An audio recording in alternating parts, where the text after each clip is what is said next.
All right, good morning, students. Today we are continuing with Geography Chapter 6. We are on Part 3. All right. Our objective for today is students will be able to comprehend the concept of population growth and age sex pyramid. ये दो जो concept है population growth and age sex pyramid आज हम समझेंगे, comprehend करेंगे. कहाँ पे करेंगे? In India and Brazil. Brazil और इंडिया से रिलेटेड हम इन दोनों कॉन्सेप्ट को समझेंगे and we are going to answer questions on the same. Alright, moving on. So what are a few things we are learning today. We are learning about population growth and population growth rate. ये दोनों चीजें exactly क्या होती है? We're going to learn that. Population growth in India and Brazil.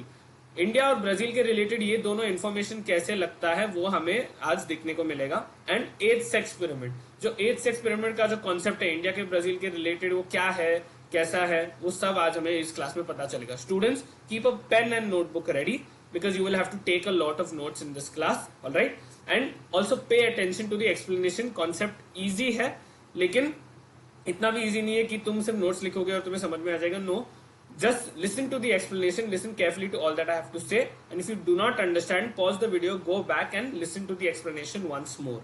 Okay, with that let's move on to the first topic, that's population growth and population growth rate. Now we already know what is a population. Population is the number of individuals in a specific area or in a country. All right, तो population growth क्या है?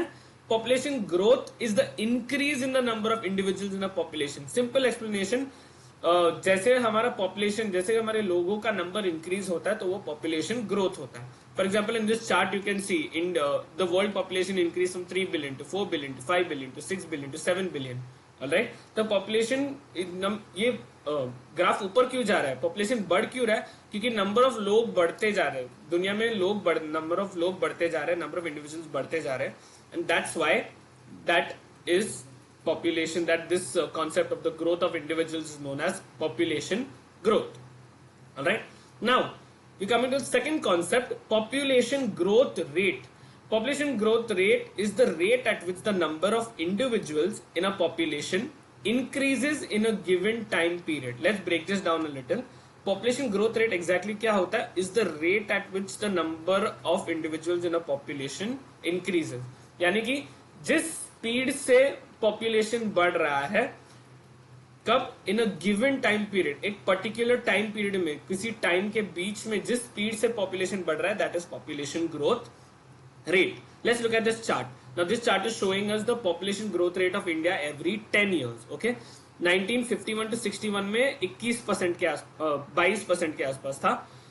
61 to 71 के बीच में 24% के आसपास था. But अभी तुम देख सकते हो कि 71 के बाद अचानक से इंडिया का growth rate, population growth rate है जो डिक्रीज हो रहा है. वो क्यों हो रहा है? Because the speed at which the population is increasing is lowered. Alright, अभी ये ग्राफ नीचे जा रहा है, इसका मतलब ये नहीं कि पॉपुलेशन कम हो रहा है. पॉपुलेशन फिर भी इंडिया में बढ़ते जा रहा है, लेकिन उसका स्पीड जो है वो कम हो चुका है, कि कितनी तेजी से पॉपुलेशन ग्रोथ हो रहा है वो कम हो चुका है. Let me give you an easier example. Let's say in a class we have 30 students. 30 students मतलब 10 स्टूडेंट्स का 33% के आसपास होता है. ऑलराइट, सो अभी समझो इस साल 10 नए स्टूडेंट्स आ गए हमारे क्लास में. सो हमारा क्लास का ग्रोथ रेट क्या होगा इस साल का? 33%.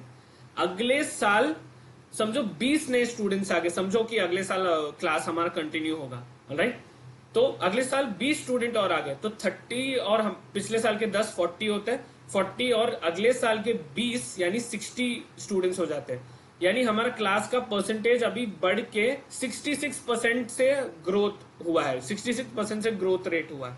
Alright, so that is the population growth rate. Alright, and this rate is measured in percentages. क्यों? क्योंकि परसेंटेज में मेजर करना इजी है, क्योंकि पॉपुलेशन बहुत बड़े बड़े होते हैं, नंबर्स बहुत बड़े बड़े होते हैं. अगर हम नंबर्स में दिखाने जाएंगे ग्रोथ रेट तो बहुत मुश्किल पड़ जाएगा, इसलिए ये रेट परसेंटेज में मेजर होता है. Alright, so that is the concept of population growth and population growth rate. Now let's look at a few facts about population growth in India and Brazil. Okay, now Brazil does not have a high population growth rate, 0.8% annually. यानी हर साल Brazil का population सिर्फ 0.8% से बढ़ता है. On the other hand, India has a high population growth rate, 1.13% annually. अभी जब तुम इन दोनों नंबर्स को देखोगे स्टूडेंट्स, तो तुम्हें ऐसा लगेगा कि ये नंबर तो ज्यादा दूर नहीं है, बट हर एक छोटा छोटा point in population percentage matters. जो एक पॉइंट होता है पॉपुलेशन परसेंटेज में, वो कम से कम 1 लाख 2 लाख 3 लाख लोग हो जाते हैं. Alright, so that's why these numbers don't look very different, but they actually make a huge difference when we have to show population growth. All right, so Brazil का ग्रोथ ज्यादा नहीं होता, लेकिन इंडिया का बहुत ज्यादा ग्रोथ रेट है. All right, India's population growth began to decline in 1971. Since then the rate of population growth is further declining, but the population is still growing. All right, यहाँ पे you can see the annual population growth rate in India 1971 पे सबसे highest था, फिर अचानक 81, 91, 2001, 2011, 16 तक के आसपास कम होने लग गया. ऑलराइट, ग्रोथ रेट कम हो गया, यानी स्पीड पॉपुलेशन बढ़ने का कम हो गया, लेकिन पॉपुलेशन अभी भी ग्रो हो रहा है, स्लोली हो रहा है लेकिन हो रहा है. And conversely Brazil's low population growth rate indicates that its population may not grow any further or decrease in number. Alright, Brazil का जो पॉपुलेशन ग्रोथ रेट है, पॉपुलेशन बढ़ने का जो स्पीड है, it's not very high. Alright, इससे हमें क्या पता चलता है कि या तो पॉपुलेशन सेम नंबर पे रहेगा या तो वो कम भी हो सकता है आने वाले सालों में. You can see here in the Brazil population growth rate ज्यादा इक्वल ही रहा है. It hasn't changed a lot, थोड़ा बहुत ऊपर जा रहा है, but that's about it. Alright, with that we're moving on to the next topic, age and sex pyramid. Now the age and sex pyramid is a chart used to study data about the age and sex of the population of a country. It is also known as a population pyramid. अभी क्या है age and sex pyramid? Population जो है, population में अलग अलग data ढूंढ सकते हैं. उसमें से दो मेजर डेटा जो लोग देखते हैं वो है एज होता है, कि पॉपुलेशन में हर किसी का उम्र क्या होता है, एंड सेक्स क्या होता है, मतलब उसका वो मेल है या फीमेल है, वो क्या होता है, ये हमें पॉपुलेशन से पता चल सकता है. Alright, now the age factor is mapped to the X axis and the sex factor is shown by dividing the graph into 2. तो पॉपुलेशन का डेटा तो हमने देख लिया कि नंबर के हिसाब से हमने देख लिया पॉपुलेशन इतना होता है, हाई होता है, लो होता है, लेकिन अभी हम लोग पॉपुलेशन के अंदर वाले डेटा को देख रहे हैं. लोगों का एज कैसा होता है, लोगों कौन से सेक्स को बिलोंग करते हैं, मेल को बिलोंग करते हैं या फीमेल को बिलोंग करते हैं. Alright, so how is it shown? Age factor is shown on the x-axis. कि कितना एज है, under 5 years, 5 to 9 years, 10 to 14 years, 15 to 19 years, ऐसे करते करते 85 years, 85 plus years. Okay, and the sex factor is shown by dividing the graph into 2. Mail या female है वो कैसे पता चलेगा? पॉपुलेशन में ग्राफ को डिवाइड कर देते हैं, मेल को इस साइड कर देते हैं, फीमेल्स को इस साइड पे कर देते हैं. Alright, and the percentage of population in each age group can be seen on the x-axis. Alright, percentage of population कि कितना परसेंट पॉपुलेशन है वो कहाँ पे दिखता है, एक्स एक्सिस पे दिख जाता है. Alright student, there is a small mistake here. Age जो है वो वाई एक्सिस पे आ रहा है एंड सेक्स जो है वो एक्स एक्सिस पे आ रहा है. I am sorry, I think there is a small mistake in this. तो इसको तुम इस वाले पॉइंट को तुम वाई एक्सिस पे बदलो और इस वाले पॉइंट को तुम एक्स एक्सिस पे बदल दो. Alright, and that is the small correction. Now, India has a large number of males compared to females, whereas Brazil has a relatively equal distribution of males and females. अभी let's look at the population data over here. All right, ये India का है, ये Brazil का है. Now, India में you can see there's a high number of males. All right, 4.3, 3.9, 3.3, 3.9. लेकिन females थोड़े कम है, 3.9, 3.5, 3.1 के आसपास. All right, so we can know that India has a high number of males and less number of females. लेकिन Brazil में क्या है, थोड़ा इक्वल है, 4.1, 4.1, 4.1, 4.0, 4.1, 4.0. ये भी यहाँ पे देखो 4.1, 4.0, 4.1, 4.0, 4.1. तो ब्राजील में number of males and females थोड़े इक्वल है.